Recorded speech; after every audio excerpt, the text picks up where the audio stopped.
नमस्कार दोस्तों, मैं हूं आपकी अपनी प्राची अधिकारी। ये घटना है झारखंड की और यहाँ साहिबगंज इलाके में एक वारदात हुई जिसमें रिबिका पहाड़न नाम की महिला का, जो कि अपने यौवन काल में चल रही थी, उनकी हत्या का मामला प्रकाश में आया है। पहले तो प्रथम दृष्टया तो पुलिस को लाश की शिनाख्त करने में बड़ी दुविधा हुई, क्योंकि लाश जो थी 30 टुकड़ों में, उसके बाद जब और पहचानना भी मुश्किल था क्योंकि जो खाल थी वो उतरी हुई थी। और जब ये घटना कैसे सामने आई, क्योंकि जब गांव वालों ने देखा वहाँ झारखंड में कि कुछ कुत्ते जो हैं वो कुछ इंसानी टुकड़े खा रहे हैं, तब उनको पता चला कि ये तो कुछ गंभीर मामला है। तब उन्होंने पुलिस को बुलाया और पुलिस को बुलाकर उन्होंने उन टुकड़ों को अपनी हिरासत में लिया, कब्जे में लिया। उसकी जब जांच हुई तो पता चला इंसानी मांस है। फिर और जांच करी गई तो धीरे धीरे जब ये घटनाक्रम सामने आया तो पता चला कि ये जो लाश है ये रिबिका पहाड़न की है। और उसके बाद जो उनका प्रेमी था उसको पकड़ लिया गया। पकड़ने के बाद उसको पकड़ लिया गया। उसके बाद जो है पूरी शिनाख्त हुई तो पता चला कि भैया ऐसा है कि वो तो कुछ सालों से मिल रहे थे। मिलने के बाद वो दोनों के बीच में प्रेम हुआ और फिर 10 दिन पहले इन्होंने विवाह किया। और उसके बाद जो है उनकी शादी हो गई, निकाह हो गया। और 10 दिन पहले ही दिलदार अंसारी ने, जो कि 25 वर्षीय, निकाह किया। उसके बाद जब 10 दिन हो गए पता चला वो प्रेग्नेंट है, यानी कि गर्भवती है, तो उसने अपने मामा मोहिद्दीन अंसारी और उसके दोस्त मैनुअल अंसारी के साथ मिलकर न केवल रिबिका का बलात्कार करवाया, अपितु उसका गला दबाकर उसको मृत्यु की शैया में सुला दिया। और उसके बाद जो है मैनुअल मोहिद्दीन के घर लाश को लाया गया और छोटी बोटियों में उसे निपटारा किया गया। छोटी छोटी बोटियां करके उसका निपटारा किया गया। कुछ उन्होंने जो पशु थे, यानी कि कुत्ते थे, उनके आगे डाल दिया और कुछ जो है इधर उधर बिखेर दिए। और एक महिला थी जिनका घर 2000 रुपये में किराए में लिया गया था। उनके घर में बाकी की सर वगैरह, धड़ वगैरह रखा हुआ था, तो उसको उन्होंने कुत्तों का निवाला बनाया और रोज़ इसी प्रकार से फेंकते थे। और रिश्तेदारों के साथ मिलकर उन्होंने ये सारे काम अंजाम दिए। जैसे जैसे ये मामला खुल रहा है वैसे वैसे चौंका देने वाली निर्ममता की कहानियाँ सामने आ रही हैं। कोई आदमी किसी महिला से प्रेम का दावा करता है और उसके साथ इतना भयावह हत्याकांड कर देता है, जो पुलिस बताते हुए भी डर रही है। और हेमंत बिश्वा पे काफ़ी आरोप भी लग रहे हैं। हेमंत सोरेन सरकार पे काफ़ी आरोप भी लग रहे हैं और ये भी कहा जा रहा है कि उन्होंने इस तरह के लोगों को बढ़ावा दिया है। अगर आप इनके नाम सुनेंगे, जो पहली पत्नी थी वो थी दिलदार की जो परिजन है मोहम्मद मुस्तकिन, उनकी बीवी मरियम खातून, दिलदार की पहली पत्नी गुलेरा, दिलदार के भाई अमीर अंसारी, मेहताब अंसारी और दिलदार की बहन शरेजा खातून को भी हिरासत में लिया गया। इनके नाम देखिए आप, ये पूरे बांग्लादेशी नज़र आ रहे हैं और इनसे कड़ी पूछताछ हो रही है। और पूछताछ में आए दिन रोज़ नए खुलासे हो रहे हैं और जो घटना के लोग हैं वो पूरे स्तंभ हैं। और ये इन्होंने एक घर लिया था माशटोला इलाके में, और हेमंती मुर्मू का, जिसे दिलदार ने 2000 प्रति माह में भाड़े पर लिया। और वहाँ पर इसने लाश को रखा संभाल के, उसकी लाश को।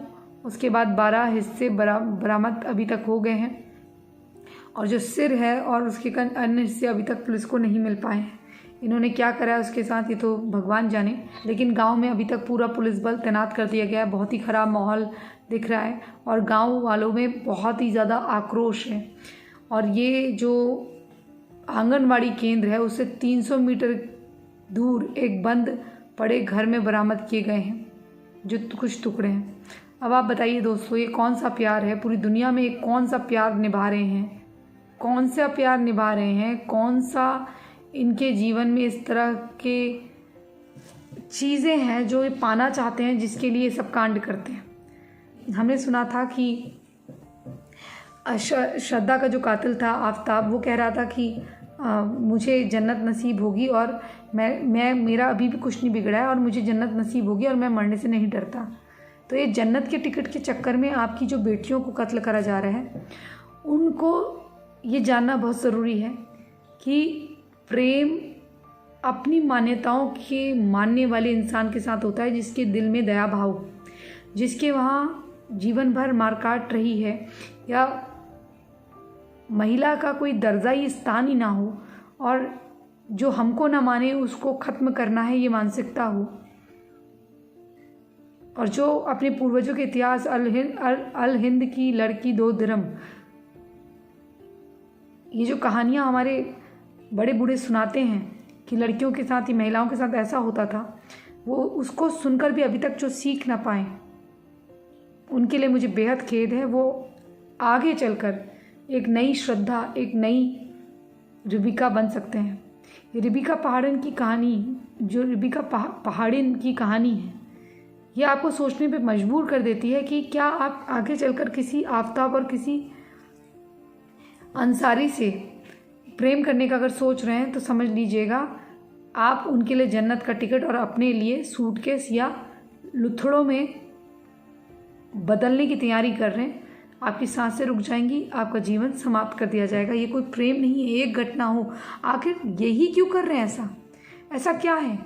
ये है क्योंकि इन्हें जन्नत जाना है।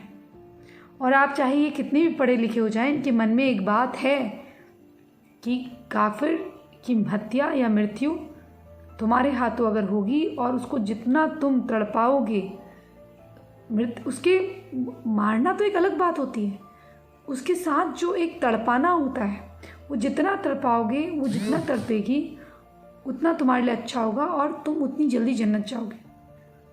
अब आप देख लीजिए दोस्तों, ये जब लड़की का अंतिम संस्कार हुआ है तो डीएसपी और एसएसपी सब लोग वहाँ पर थे और गांव में पूरा पुलिस बल तैनात हुआ है।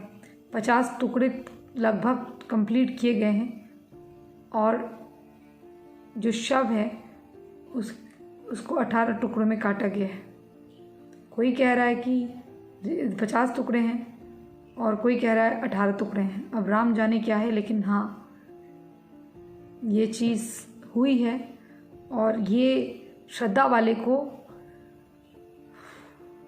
आम दिखाने का एक प्रयास करा जा रहा है कि भाई श्रद्धा ही नहीं है, हम भी ऐसा कर सकते हैं। आफ्ताब ही ऐसा नहीं, हम भी कर सकते हैं। और ग्रामीण है उनको इंसानी टुकड़े प्राप्त हुए, तब उन्होंने कंप्लेन करी है। और थाना क्षेत्र आता है संताली पंचायत मोमीना टोला। और इनकी जो शिनाख्त हुई जनजातीय समुदाय की महिला रिबिका पहाड़िन की और तौर पर हुई। उन्होंने दिलदार अंसारी, जो का उसका पहले प्रेमी बताया जा रहा था, बाद में पता चला कि 10 दिन पहले निकाह हुआ है, वही उसका पति है। इलेक्ट्रिक कटर का इस्तेमाल करा गया है जिससे लोहा कटता है। अब बताइए, इसमें महिलाएं भी शामिल हैं। कितनी दर्दनाक एक घटना है। हालांकि क्रियाक्रम हो चुका है। एसएसपी वहाँ पर थे, राम निवास वहीं पर थे, और डीएसपी डिप्टी कमिश्नर थे राम निवास या रामविलास, और उनके साथ दूसरे एसएसपी भी थे। आप ये बताइए, ये घटना सोचने पर क्या लड़कियों को मजबूर नहीं करती कि तुम प्यार करने जा रही हो या मृत्यु के घाट अपने आप को उतारने जा रही हो? अगर आप अभी भी नहीं संभली हैं तो मैं बस इतना कहूँगी, संभल जाइए। हमें राम सीता की तरह प्रेम चाहिए अपने समुदाय में, या हमारी मान्यताओं की एटलीस्ट रिस्पेक्ट करने वाला। बौद्ध, जैन, सिख, कोई भी चलेगा। मैं जात पात को नहीं मानती हूँ, ना ही जात पात होता है। जाति मनुष्य की होती है, पक्षी की होती है, पक्षी की होती है, बाकी और कोई, या इंसेक्ट यानी कि कीड़े मकोड़ों की होती है, लेकिन बाकी और किसी की जाति नहीं होती। मनुष्य सिर्फ एक जाति है, कर्म प्रधान है। अपने मानने वाले में से किसी के साथ भी आप प्रेम करिए, बड़े छोटे किसी से, लेकिन अब इतना भी नहीं छोटा, मतलब 5 साल बड़ा 5 साल छोटा चल सकता है, लेकिन अमीर गरीब चल सकता है, लेकिन अपनी पूजा पद्धति मानने वाले से करिए, जो कि आपको कल को श्रद्धा और रिबिका पारन ना बनाए। इसी संदेश के साथ मैं प्राची अधिकारी आपसे विदा लेती हूँ।